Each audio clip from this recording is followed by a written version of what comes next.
Good morning, everybody. How we doing all today? So, it's been a while since I posted a video on YouTube. It's been a rough 3.5 years. Today is the day I think I'm going to start making videos on a little bit more regular basis. What's happened in my life the past 3.5 years? What prompted me to do this was last night, go to drive my daughter to gymnastics, and I basically break down in front of her. Now I know some probably say like, "Oh man, like man up, like what's going on? What's wrong with you?" And a lot's going on. Basically, for the past 3.5 years, more, I've been going through a divorce. Horrible thing. I don't wish it upon anyone. Worst experience in my entire life. And basically, what happened was the night before, I finally got another order from the judge to pay my ex $25,000 in attorney fees. This is on top of $5,000 I've already had to pay her attorney. And the money doesn't really so much bother me. I mean, it bothers me, but it doesn't really bother me. It's the reasons that they used to get that $25,000. Amazing. So that kind of set me into a little bit of, set me off. And then, you wake up, it's not very nice out. It's a little gloomy here on Long Island. And, kind of had a little bit of a rough day. And then, my kids are like, hey, like, the elf didn't move. And, I'm like, shit. When the elf doesn't move, and that sets you down into a spiral, things are not good. They're not good. Barely holding it together, get into the car with my daughter to drive to gymnastics, and that I put my hands on the steering wheel, and that's it. I just melted down. Whatever, it's fine. A couple minutes ride. My daughter's great. What's wrong, Daddy? And she's 10 years old, so she's lived through this with me. Going through it, and by the time I drop her off gymnastics, 10-minute ride, I'm like, okay. And man, it's amazing. This system, this divorce system that's in New York State is unreal. Unreal. It is all ploy just to get money from people. As much money as humanly possible. Some people play the game better, some people don't. Anyone that knows me is, man, I don't like being told what to do, and I don't like following rules that don't make sense. If you're going through a divorce and you don't follow rules and you don't do what you're told to do, you get cremated. So anyway, the cremation, one of my final spots where I got hammered down on, was when I got the judge's order to pay my wife an additional $25,000 that came from the sale of our house. So now this $25,000, I don't even know who made up this number.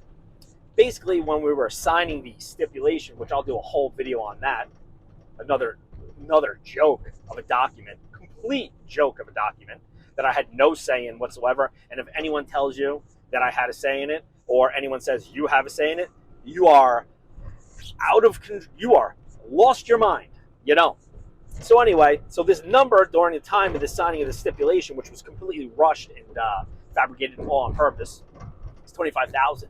No clue where it came from, but it was to be held in escrow only from my portion of the sale of a house. So now the house sold for roughly $798,000, so a pretty nice house. I owed money for arrears and everything else, and they said, Mike, you're gonna put $25,000 in attorney fees because, we're gonna apply for them. Just when I think the divorce is over and signing this document is gonna end it all, it does not. So I pretty much go, all right, because I am under the gun at this point to sign something or live more misery and more turmoil that is brought onto me. So I sign.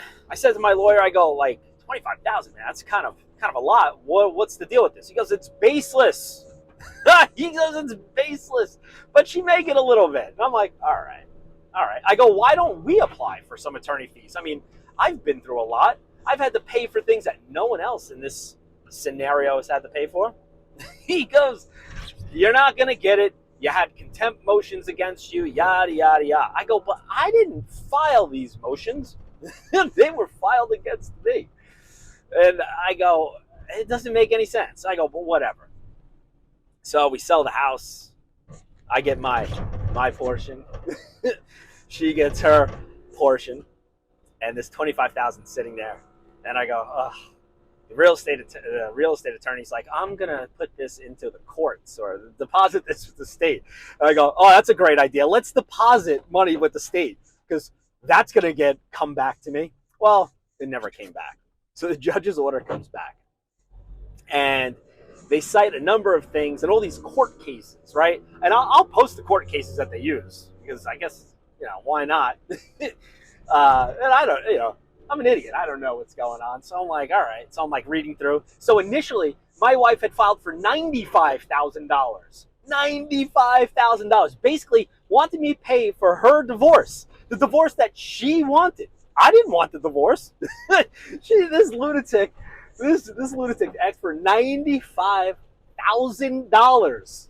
Meanwhile, I had spent over $120,000. Had to declare bankruptcy. All this stuff, and she wants $95,000 so she can go buy a new house with her new boyfriend. So anyway, this judgment. So they state a number of things. These baseless. My lawyer goes, this is baseless. This is what he said to me when I'm signing the document. Well, I guess numbnuts the judge, this other troll of a human being, thought there was enough base in this. So one of my favorite ones, is that my tactics delayed the proceedings. My tactics. Now, if anyone knows me, there's no tactics. I'm a moron. I don't know what I'm doing. All I wanted was to fight for my kids. I wanted 50-50 custody of my kids, a normal schedule of my kids. The schedule I have my kids is like a joke. It's so stupid. But whatever. And, to not get hammered in child support because the psycho that I married, she makes more money than I do. So I was like, if it's 50-50 and she makes more money than I do, then, maybe we could set up a little account and the kids' gymnastics and karate could come out of that. So my tactics delayed the litigation, which there was no litigation. We went to trial and it was like a day. What litigation was there? So meanwhile, I have text from her that says, I will drag this on as long as humanly possible. She has told my sister that she will drag this out as long as humanly possible. All of this, I'm delaying it. Meanwhile, I said hey, what can we do to get this wrapped up as soon as possible? Didn't happen. So that's funny. They said that, so at the time of the divorce, I was a teacher, making, pretty good money. And I also had like a hobby business on the side. So this hobby business on the side, metal fabrication, it was pretty cool. I had like CNC plasma tables. You can see videos of me using it. She, in court, the first day we go to court, first day, I go to my lawyer, my first lawyer. I go, I'm not going to have to talk, right? He goes, nah, you don't have to talk. Here, you have a metal fabrication business. So I'm like looking at my lawyer, and I'm like, dude, I'm not supposed to talk. You don't want me talking.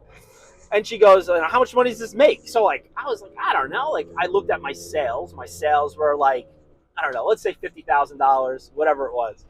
And he looks at me and they go, everyone's like, I go, whoa, whoa, whoa. I go, that's not what I made though. I spent like all this other money. Like I had to buy the machine. I spent like $40,000 on materials, all this stuff. And so now everyone only hears that. So that's my first mistake. That's my mistake because, I'm put on the spot. I'm kind of like scared in front of this big, powerful judge. So now all of a sudden I have a metal fabrication that makes basically $50,000 to $70,000 a year, plus on top of a $125,000 teacher salary. And so that's all that goes on for the rest of the divorce. I'm a money maker. I am a basically wallet, open wallet for everyone to start taking from. So that was the other reason. So, Mr. Stano has the potential to make all this money. So now that metal fabrication business, what's interesting about it is when you're kicked out of the house where the business is run. So where all my equipment was, and you guys can see videos of my garage, all of that, when you're kicked out of the house with no access to that equipment for over a year and a half, they expect that business to still make money anyway, which I don't know about anyone else, but if you lose the spot to make money, it doesn't take a rocket scientist, even me, to figure out that you can't, it doesn't work. The business doesn't work. It doesn't exist. So anyway, that's reason number 2 is I have the potential to make a lot of money, so she should get more money. Meanwhile, she's making $150,000 traveling to Florida, Mexico, all for this trip, all for her business trips. But God only knows what's going on those business trips. So that's reason number 2. I have the potential to make money, so I should be paying her money for a divorce that she wanted, giving her more money, pay for her fees to, make this equal, because everything's got to be equal. Reason number 3. So now, during the time of the divorce, right off the bat, I started seeing a psychiatrist, a therapist, licensed therapist, whatever they are. And I did it because, one, I have a tendency to kind of say things I probably shouldn't say. I have a tendency to react to things I probably shouldn't react. So I was like, you know what? And I'm going through a tough time. Let's go see a therapist. Let's make sure that I can kind of have some control on things I say and do. So I start seeing a therapist 3 years, and during that time, it started getting rough, really rough, right? It was in the house was rough. It was hard to live in. It was everything. Anyone that goes through divorce knows it's hard. It ain't easy. So my journalist is like, why don't, my therapist, is like, why don't you start journaling? So I'm like, all right. I'm like, I could barely write. I could barely, say 2 sentences, string them together. I could barely write and string 2 sentences together. So I'm like, anything's going to help. So I start keeping like a journal entries, and I do this on Google Docs and stuff like that. And I'm writing away. And my therapist is like, hey, what, how's the journaling going? I'm like, oh, I guess it's going pretty good. I like it. Keeps me busy. And, gets my thoughts out. So it's actually a pretty good, exercise. I mean, everyone should journal. And so I printed them out, and I would read them to my therapist. So my therapist is like, these are actually really well written. And I'm like, what? I'm like, all right. So now when I write, there's a little bit of flair to it, a little bit of exaggeration, but, and I had motivational quotes, and I'll share them because I published them in books. That's a whole other story in itself. So these are actually published because she goes, well, maybe these could kind of help someone else. And I said, I never thought of it that way. You're right. Maybe they could help someone else. So I actually compiled and published them and all that stuff. Anyway, so I had these journal entries, and, they were printed out. So I kept them in a locked file cabinet because on videos I have of my desk, my wife would be, or ex-wife would be, snooping around saying she was looking for bills. Meanwhile, all of our bills were online, but she'd be snooping around my desk. So my lawyer is like, why don't you get something to lock all your stuff up? I said, all right, let's do that. That's a good idea. So I lock everything up, including those journal entries. Well, when you get tossed out of your house to not go back in, which I'm going to go over all that too, but not in this video, and you lose access to everything, well, basically it becomes fair game for the other person because, they have, I forget the term or whatever, exclusive use and occupancy of this, house that, I'm paying a mortgage on with the psycho. So I lose access to everything. Well, someone decides to break into this locked cabinet, bring it to the judge. Now, listen, the stuff in these is not pretty. These journal entries, all right, these are my personal thoughts, how it's feeling. They're not pretty. They're dark. They are dark. And if you want to read them, I actually have linked. I published them all as short reads or compilations of short reads on Amazon Kindle. They might even be free now. I don't even know. They're 99 cents for these things. I can put a link into them. You'll read them. I'll make them all free. I don't even care anymore. I'm not making any money off them. So anyway, they go to in court. We have this emergency session. We got to have it's an emergency. Meanwhile, these things are old at this point. They're months old. Your Honor, we found this disturbing letters. Has all these demons and thoughts and these suicidal ideations. We need to have him evaluated.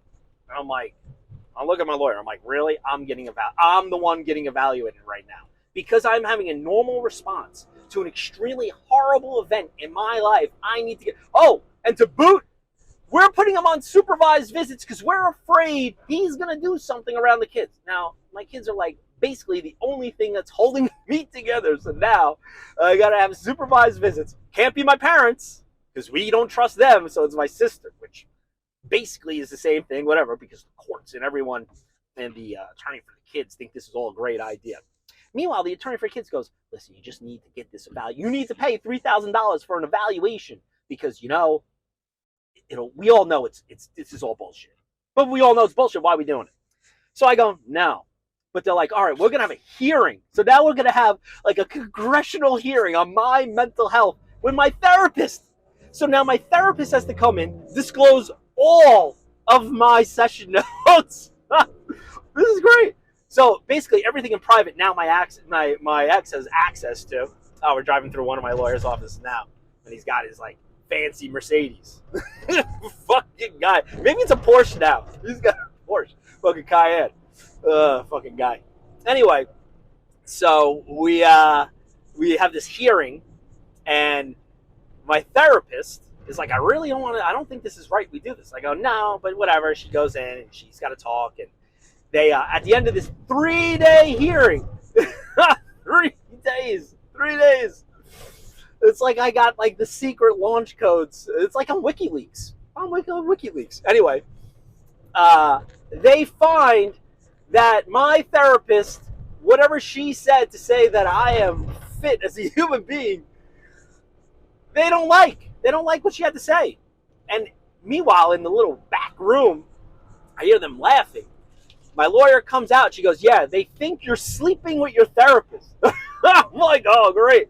Oh, like, this is awesome. So now, after finding out, now my mental health is still not good. That's what they all deem because they all know. My ex knows how my mental health is. And that my therapist, who I've been seeing for like 2 years at this point, or a year, or whatever the hell it is at this point, basically I'm sleeping with, according to them, which did not sleep with my therapist. Now I got to go pay $3,000 to get evaluated. And so I get evaluated. And I do it under protest. I go, if we all know this is a joke, why am I doing this?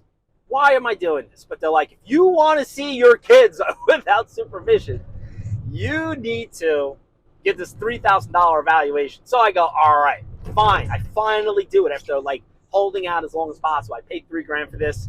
And it reads awesome. I might even share this. Like one of the first things, Mr. Stanner looks younger than what he is. I'm like, this is fucking great. So I get this evaluation. It basically says I'm sane. I share the letters and documents, everything with this therapist. She was actually like pretty cool. My friend Bill calls it my sane letter because I have an official letter that says I'm sane. It's awesome. No one else in this process has it, but I have one. But yet, as sane as I am, everyone thinks I'm a lunatic. So after all that, reason number 3 that I have to pay my ex is because she broke into a locked file cabinet that she wasn't supposed to, took my personal journals, used them against me, made me pay for a hearing, a therapist to be up at a hearing, and another one. So in all, I probably spent $10,000 to $12,000 defending myself, saying I'm sane. So I have a sane letter, and yet I gotta reimburse her for her time, her attorney's time. Fucking great. So those 3 reasons right there are some of the reasons why I had to pay my ex $25,000 for her attorney's fees. I think there was something else. I don't even remember. I don't know. I'd have to go back and look at it. But yeah. So I delayed my I'm a super, I'm a genius. I did my delay tactics. I make a shit ton of money. Oh, and I by the way, I don't even teach anymore. I basically switched school districts to be closer to home so that I could be easier access to my kids. They said that was I did it to make less money, which it was like $5,000. It was like nothing. But anyway, so I switched districts to go to a district untenured, and basically that was a situation. this divorce has basically made me like, super sensitive to like everything. So I got to, whatever. I lost that job. I resigned from teaching, deciding that, you know what, I'm not doing this anymore. And, my metal fabrication business that basically I can't operate. So reason number two, I make all this money, which I don't. I don't make any money, nothing. I don't even know how I'm surviving on a day-to-day basis. Whatever I do, whatever I got to do. And three, my mental health, which we don't care about my mental health, but because of your mental health and because you're having a really hard time, we're gonna drive another nail into your coffin, make you pay your ex $25,000 so she can go buy a $1 million house. This psycho is buying a $1 million house with her new simp boyfriend. This guy has no clue what's coming at him. So to sum it up, those are three reasons why I have to pay my ex $25,000. So what do we take home from this? One, don't get married. There is no benefit in a man to get married. Two, if you sign something, you better know why you're signing it. Don't let anyone rush you. There is nothing imperative. They made me feel like I had to sign this document or my life was going to be over as we know it. Stupid. Shouldn't have signed. Don't sign. Know why you're signing everything. So don't sign a document that you don't want to sign, or you're feeling pressured. If you're feeling pressured to sign it, don't. I was feeling pressured.